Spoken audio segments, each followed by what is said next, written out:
Продолжува битката со пожарите. Втор ден гори во близина на Кавадарци. Огнената стихија е под контрола, но поради високите температури постои опасност од повторно активирање на поединечни жаришта. Зафатена е површина од неколку километри, претежно ниско стеблеста шума и ниска вегетација, а во каснењето покрај противпожарни екипи од Кавадарци и Неготино помагаат и армиски и полициски хеликоптери, како и ер-трактори. Најтежок пожар кој што вчера беснееше на територијата на државата е пожарот кој што се одвијаше на подрачјето зад нас, пожарот на територијата на општина Кавадарци. За карактеристично е тоа што во текот на вчерашниот ден овде действувавме со 2 ер-трактори и со полицискиот и армискиот хеликоптер.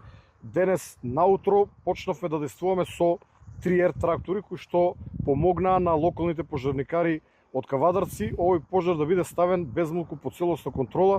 Од Дирекцијата за заштита и спасување велат дека само во текот на вчерашниот ден во различни делови од Македонија биле регистрирани 30 пожари. Најсериозен, но и најтежок за гасење бил пожарот во близина на Кавадарци.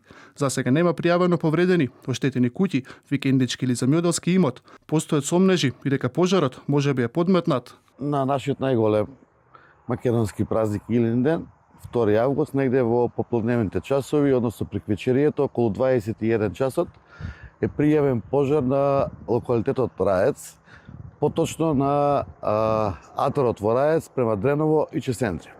Во исти момент избавуваат пожари на 5 локации, кои што еден од друг се оддалечени некаде по 500 до 700 метри.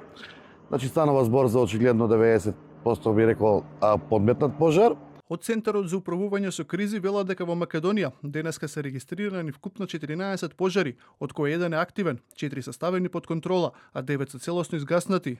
Гори во општина Ѓорче Петров, кај Стопански двор, каде што запалена е сува трева и грмушки. Под контрола се пожарите во општина Кавадарци, на потегот помеѓу селата Раец, Ќесандри и Дреново, во општина Крива Паланка, кај селото Мождивљак, во Тетово и кај селото Горна Лешница, во општина Желино.